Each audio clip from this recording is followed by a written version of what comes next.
शरीफ साहब, सबसे पहला हमें याद रखना चाहिए कि झारखंड जो है वो 5th शेड्यूल का एरिया, झारखंड का एक बड़ा इलाका है जहां गवर्नर को एग्जीक्यूटिव पावर्स भी हैं और गवर्नर संविधान के प्रमुख होते हैं, संवैधानिक हेड होते हैं स्टेट के।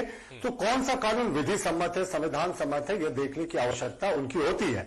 और अभी हम उत्पाद नीति की बात कर रहे हैं। देखिए, बड़ी शानदार तरीके से सरकार ने कहा था कि पुरानी सरकार की जो शराब नीति है, उत्पाद नीति है, वो बहुत फॉल्टी है और उसमें उन्होंने नई नीति का चेंज कर दिया था। हमारी नीति में क्या था कि जो झारखंड बेवरेजेस कॉर्पोरेशन लिमिटेड से शराब का उठाव करना होता था, तो खुदरा दुकानदारों को 25 तारीख तक जो टारगेट सेट किया जाता था उसका उनको कीमत चुका देना पड़ता था, नहीं तो उनको कंपाउंड इंटरेस्ट के हिसाब से उनको फाइन लगता था। इस सरकार ने जो संशोधन किया उसमें इस कंपाउंड इंटरेस्ट के फैक्टर को हटा दिया।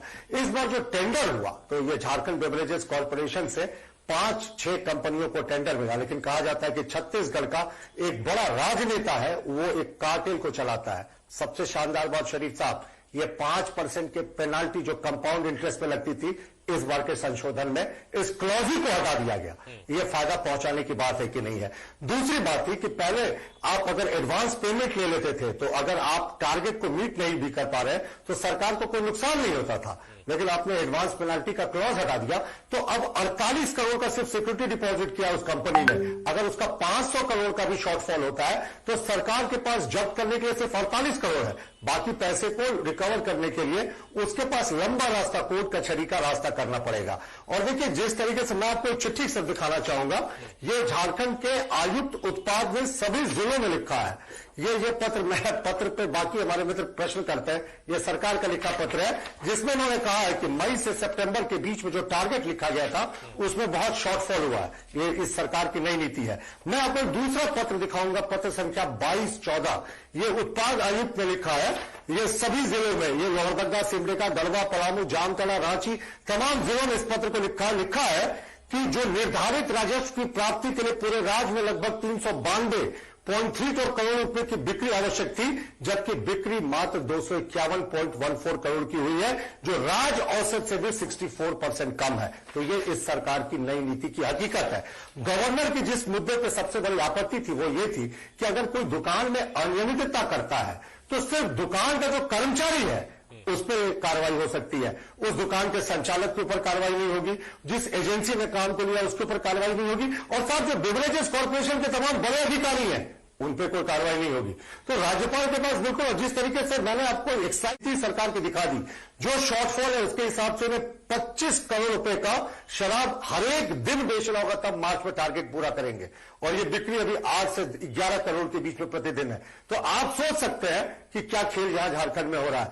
एक सिर्फ छत्तीसगढ़ से जो संचालित हो रहे कार्टेल को फायदा पहुंचाने के लिए एक बड़ा राजनेता का जिसमें रसूख है, इसको इस पूरी नीति को बदला गया। और गवर्नर साहब ने संशोधन में बिल्कुल सही कहा कि अगर कोई अनियमितता है तो आप 4th ग्रेड के सिर्फ स्टाफ पे कार्रवाई कर रहे हैं, उस दुकान के संचालक पे कार्रवाई नहीं होगी, वो डीलर पे कार्रवाई नहीं होगी, जिसने टेंडर लिया उस पर कार्रवाई नहीं होगी, और जो सरकारी अधिकारी है निगम के उन पे कार्रवाई नहीं होगी। तो ये कैसी, इसमें हमारी आपत्ति है। और गवर्नर साहब ने बिल्कुल सही तरीके से सरकार को रिकंसिडर करने भेजा है। लेकिन जो उत्पाद नीति है वो मैंने आपके सामने एक्सपोज किया इस सरकार के पत्रों से कि ये टारगेट से कितने पीछे चल रहे हैं। जी रतुल जी, उत्पाद संशोधन विधेयक जो वापस किया है उसको तो आप जस्टिफाई कर रहे हैं, आप लेटर आपने दिखाया उत्पाद आयुक्त का, और जो बिंदु उठाया राज्यपाल ने कि सिर्फ जो 4th ग्रेड कर्मचारी है उस पर ही कार्रवाई क्यों, ऊपर जो बिग फिश जो कहा जाता है उन पर कार्रवाई क्यों नहीं। लेकिन उससे पहले जो कृषि उपज, भीड़ हिंसा, मॉब लिंचिंग, ये सब विधेयक वापस किए गए, इसको लेकर भी सत्ता पक्ष आपत्ति कर रहा है कि हर विधेयक को वापस भेज दिया जा रहा राजभवन से। शरीफ साहब, बिल्कुल आपने एक अच्छा प्रश्न उठाया कि बाकी बिल्स के पीछे क्या लॉजिक था। देखिए, राजभवन ने क्या बताया था कि मॉब का डेफिनेशन क्या था कि 2 आदमी भी अगर है तो वो डेफिनेशन था कि मॉब हो जाएगा। तो गवर्नर को इस पर आपत्ति थी कि भाई अगर 2 व्यक्ति भी इस तरह का कर रहे हैं तो मॉब लिंचिंग के दायरे में सरकार इसे ला रही है। और भी कई तकनीकी पक्ष पर आपत्तियां थी। सबसे इंटरेस्टिंग पार्ट, जिस सरकार में तमाम 150 से ज्यादा IAS अधिकारी हैं, उसके इंग्लिश और हिंदी अनुवाद जो बिल का था उसमें अंतर था। अब आप बताएं कि ये क्या जानबूझकर पूरे मामले को लटकाने की कोशिश नहीं है। तमाम इंडियन एडमिनिस्ट्रेटिव सर्विस के ऑफिसर जो देश का सबसे टफ एग्जाम पास करके आते हैं उन्हें इंग्लिश और हिंदी ट्रांसलेशन में तब से दिक्कत होने लगी साहब। और जो गवर्नर के पास आप बिल भेज रहे हैं, या तो आप राजभवन को बहुत छोटा समझते हैं, एक फॉर्मेलिटी का पोस्ट वर्क समझते हैं कि आप जो इंग्लिश और हिंदी ट्रांसलेशन है दोनों में अंतर करके भेजते हैं, तो ये कतई उचित नहीं था। और राजभवन की जो आपत्तियां थी, सरकार को उन्हें दूर करके वापस भेजना चाहिए। फिर महामहिम, ये तो राजभवन बेहतर बता सकता है कि फिर इस बिल का क्या होगा, लेकिन ये पछता नहीं है कि हिंदी और इंग्लिश ट्रांसलेशन में कैसे डिफरेंस हो सकता है। जी